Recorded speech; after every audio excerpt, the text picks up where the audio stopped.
हरे कृष्णा कृष्ण कृष्ण हरे हरे, हरे राम राम राम हरे हरे। हरि ओम तत्सत्। हरे कृष्ण। আপনারা সকলে জগত হয়েছে, অবগত হয়েছে, কারণ আমার কোনো ভাগবতের কথা বলার কোনো যোগ্যতা নাই। তবু পুরা নির্দেশ করছেন, গুরু মহারাজ নির্দেশ করেছেন, তাই কিছু বলার চেষ্টা করছি। তাই বলার আগে আমি কিছু আমার পরমাত্ম গুরুদেব শ্রীমৎ জয় পতাকা স্বামী গুরু মহারাজ চরণে আমার সশত প্রণতি নিবেদন করি এবং ওনার অদ্ভুত কৃপা আশীর্বাদ প্রার্থনা করি। সর্বনি ইস্কন প্রতিষ্ঠা আচার্য ছিল অভয় চরণ ভক্তি বেদান্ত স্বামী ছিল প্রভুপাদ চরণে আমি আমার সশত প্রণতি নিবেদন করি এবং ওনার অদ্ভুত কৃপা আশীর্বাদ প্রার্থনা করি। উপস্থিত সকল ভক্ত মন্ডলী, মাতৃমণ্ডলী, পুত্রমণ্ডলী, সুসিনিয়ার, গুরু ভাতা সকলের চরণে আমি আমার সশত প্রণতি নিবেদন করি এবং আপনাদের অদ্ভুত কৃপা আশীর্বাদ প্রার্থনা করি। ভাগবতের কথা তো বলার যোগ্যতা নাই, গুরুদেব নিজে স্মরণ করতে মাত্র। যদি কিছু ভুল ত্রুটি করে থাকি নিজেকে ক্ষমা করবে। হরে কৃষ্ণ। আপনারা সকলে অবগত আছেন ভগবান কেন এই জগতে আছে? গীতাই বলছে, কি বলেছে? পরিত্রাণায় সাধুনাং, সকল বলুন, বিনাশায় চ দুষ্কৃতাং ধর্ম সংস্থাপনার্থায়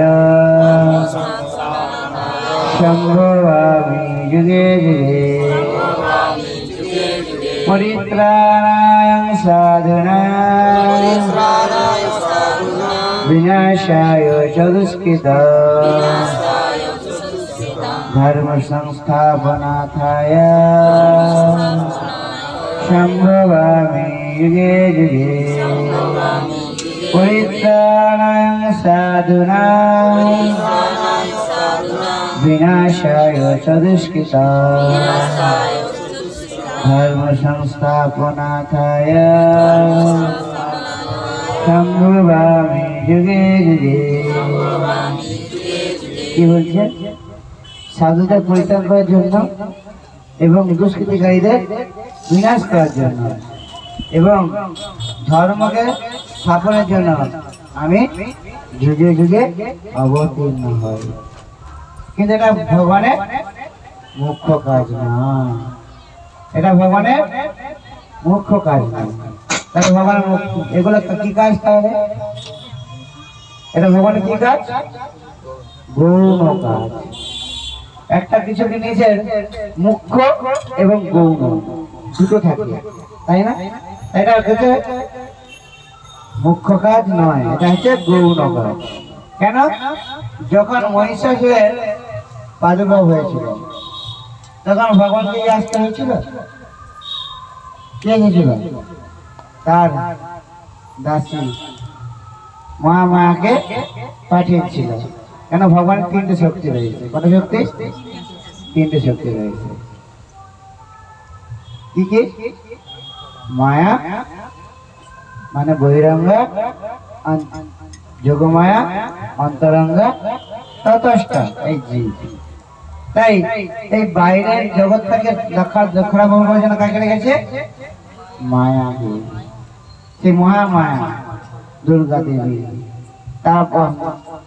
তার উপাসনা করলে আমরা কি পাবো? উপাসনা কি বলি? যশ দেহি, ধনং দেহি, রূপং দেহি, পুত্রং দেহি, সবকিছু দাও দিল, সেগুলো কি করবে? নিয়ে যাবে। কোথায় নিয়ে যাবে? এখানকার জিনিস এখানেই রেখে যেতে হবে। আমার এই দেহটাকেও আমি এত যত্ন করি, দেহটাকে এত যত্ন করি, তো ওই দেহটাকেও নিয়ে যেতে পারবো না। পারবো? কি হবে? এই দেহটা পরে থাকবে। কে যাবে? আমি যাব। তাই ভগবানের মুখ্য কাজ এটা নয়। ভগবান যাকে পাঠিয়ে ধর্ম স্থাপন করতে পারে। যাকেও পাঠিয়ে ধর্ম স্থাপন করতে পারে। তাই ভগবান এটা মুখ্য কাজ নয়। মুখ্য কাজ কি? ভক্তের সঙ্গে লীলা করা। দেখুন আমরা আজ ভক্তের সঙ্গে যে ভগবান লীলা করেছে সেইগুলো শুনে আমাদের হৃদয় কি হয়? চেতনা মুক্ত হয় না? তাই ভগবান গীতায় বলেছে, কি বলেছে? বিভূতি যোগে বলেছে না, মত চিত্তা মত চিত্তা মত গত প্রাণা বদয়ন্ত পরস্পরম কথয়ন্তস্তম্মান নিত্যং তুষ্যন্তি চ রমন্তি চ। আমার ভক্তরা পরস্পর মিলিত হবে। মিলিত কি করবে? আমার কথা আলোচনা করবে। কার কথা? ভগবানের। ভগবানের কি কথা আলোচনা করবে? ভগবান যদি কিছু না করে থাকে কি কথা আলোচনা করবে? তাই ভগবান বিভিন্ন লীলা আচরণ করেছে। তাদের মধ্যে সর্বশ্রেষ্ঠ লীলা কি লীলা? রাস লীলা। যে লীলায় সবাই অংশগ্রহণ করতে চাইছে কিন্তু সবাই পারে না। কোটি কোটি দাসী গোপী সবাই এই রাস লীলার জন্য ছুটে ছুটতে বেরিয়েছে। কেউ অংশগ্রহণ করতে পারছে না। কেউ গাছকে কৃষ্ণ বলে ধরেছে, কেউ বাঘকে, সিংহকে, হিংস্র পশুকে কৃষ্ণ বলে ধরে আকর করে কৃষ্ণ বলে আলিঙ্গন করেছে। ওই রাস মঞ্চে মাত্র 108 জন 108 জন প্রবেশ করতে পেরেছিল। তাই জন্য আমাদের গুরু আমাদের সব ভক্তরা বলছে কি এই হরি নামের মধ্যে সমস্ত কিছু আছে। কেন? এই হরি নামটা একটা রাস মঞ্চ। সামনে যে একটা গুটি রয়েছে ওটা রাধা কৃষ্ণ যুগল, রাধা কৃষ্ণের যুগল। পরে আছে 108, আর পরে 8টা গুটির পরে একটা সাতটা বন্ধা আছে, ওটা হচ্ছে অষ্টসখী। তারপরে কি আছে? সখীর মঞ্জুরি, তার মঞ্জুরি করে 108 জন এই রাস মঞ্চে প্রবেশ করতে পেরেছে। তাই বলছে এই হরির নাম করলে 99 নাম্বার পাবে। কত পাবে? 99। 100 মধ্যে 99 নাম্বার পাবে এই হরি নাম করলে। আর এসব যাগ যোগ্য সব কিছু 1 নম্বর। তাহলে বহু হরি নামই তো করবার, কিছু করা দরকার নেই।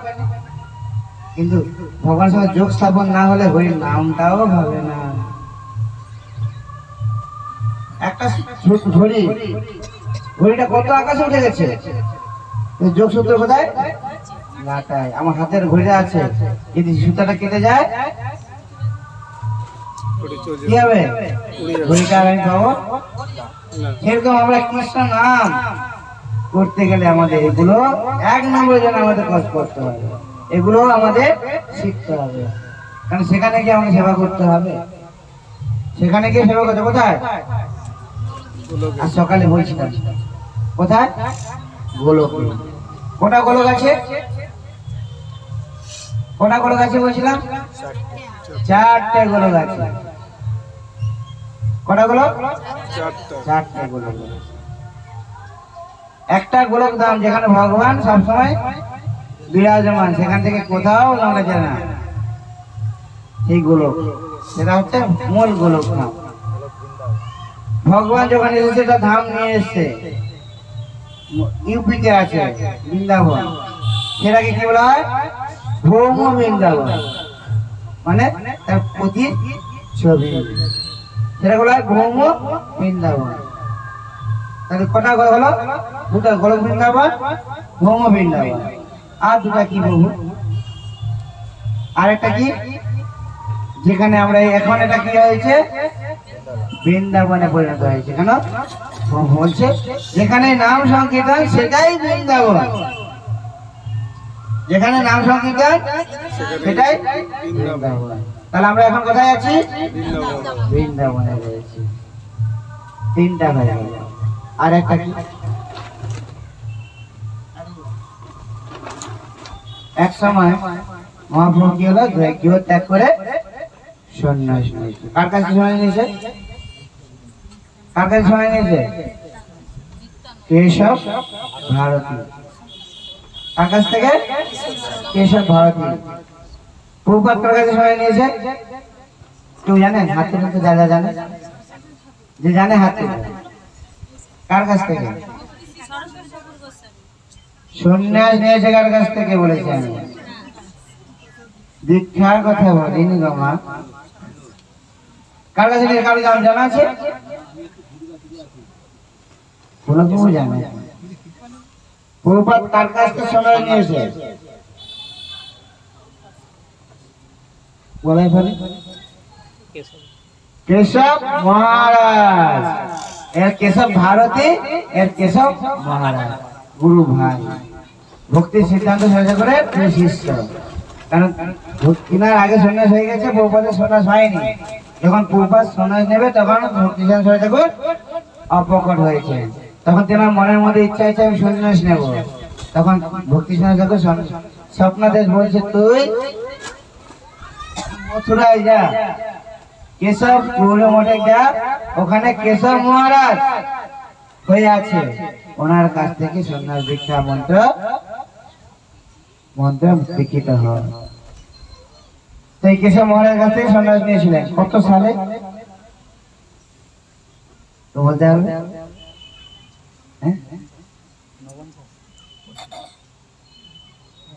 কত?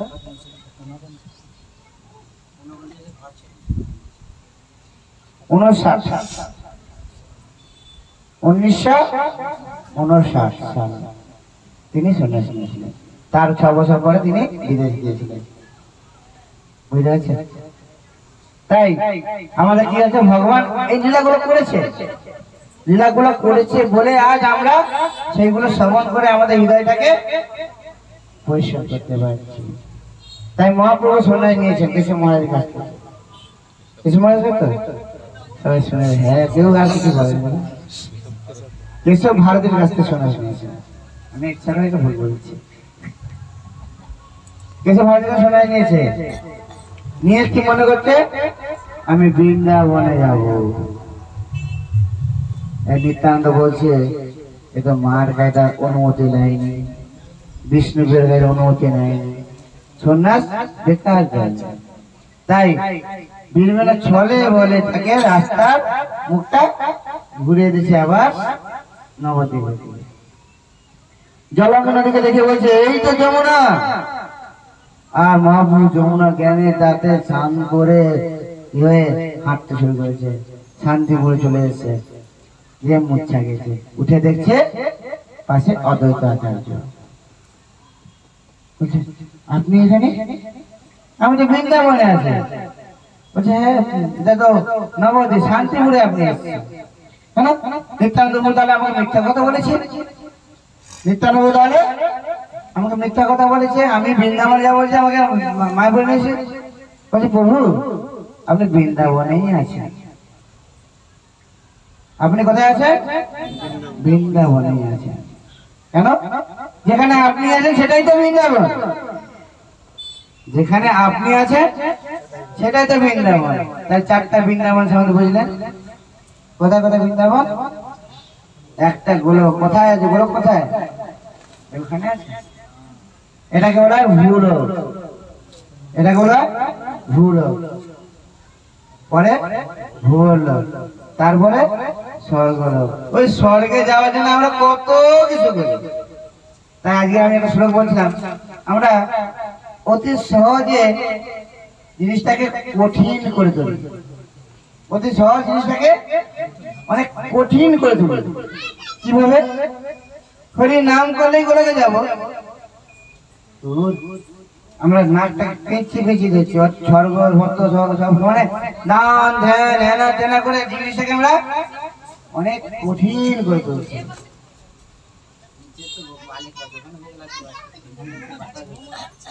নিচে আলো আছে, ভোগ লাগিয়ে দিতে পারতো এখানে নিচে আলো নিয়ে চলে আসছে।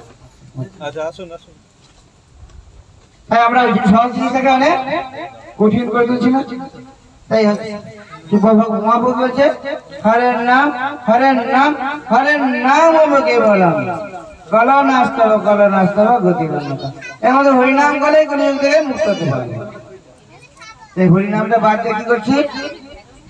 বিভিন্ন দেব দেবী সবকে 33 কোটিকে ডেকে নিয়ে আসতেছে।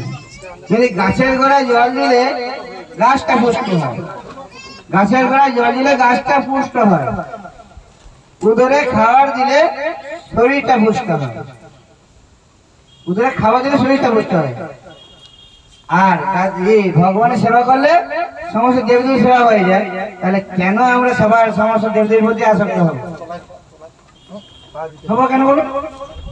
উড়বে হাত দিয়ে ধরুন আর হবো 33 কোটি দেবতার সেবা করবো, কিন্তু আমরা সেই দেহের প্রতি আসক্ত, আমরা এই আসক্তি ত্যাগ করতে পারিনি তো, এই দেহের আসক্তি ত্যাগ করতে পারছি না। দেহের মধ্যে দেহটাকে আমার স্বরূপ বলে মনে করছি, লোকের কাছে বলছি আমি দেহ নয়, আমি একটা জীবাত্মা, আমি দেহ নয়, আমি একটা জীবাত্মা। কিন্তু যখন নিজের ক্ষেত্রে হচ্ছে, নিজের ক্ষেত্রে হচ্ছে, তখন আমরা দেহকে নিজের স্বরূপ বলে মনে করছি। তাই আমরা এই আরেকটা কথা বলেছেন, আমরা যে সবাই গঙ্গায় স্নান করি, একটু পয়সা মতো মহত্বটা বলুন। আমরা গঙ্গায় স্নান করি, করি তো, করে কি করি? নিজেকে পবিত্র করি। বৈষ্ণব বন্দনা কি বলছে? গঙ্গার পরশ হইলে পশ্চাতে পাবন, দর্শনে পবিত্র করো এই তোমার বাণী। তাই গঙ্গায় স্নান করলে আমি পবিত্র হব, তাও হবো কিনা ঠিক নেই। তার গঙ্গায় তো আমি পাপটা ধুয়ে দিলাম, ধরো ধরো পবিত্র হয়ে গেল, এই পাপটা কোথায় যাবে? পাপটা কোথায় যাবে? গঙ্গা রেখে দেবে? গঙ্গা ভগবান যখন গঙ্গার কারণ থেকে এসেছিলেন, বলছে হে প্রভু আমি মরতে যেতে চাই না। কেন? না সবাই পাপীরা আমার গায়ে অবগমন করে আমাকে অপবিত্র করে, সবাই আমাকে অপবিত্র করবে, তাহলে আমি তো সবাই পাপে পরিপূর্ণ থাকবো। বলছে সাধুরা গিয়ে তোমাকে পবিত্র করবে। কারা গিয়ে? সাধুরা গিয়ে তোমাকে পবিত্র করবে।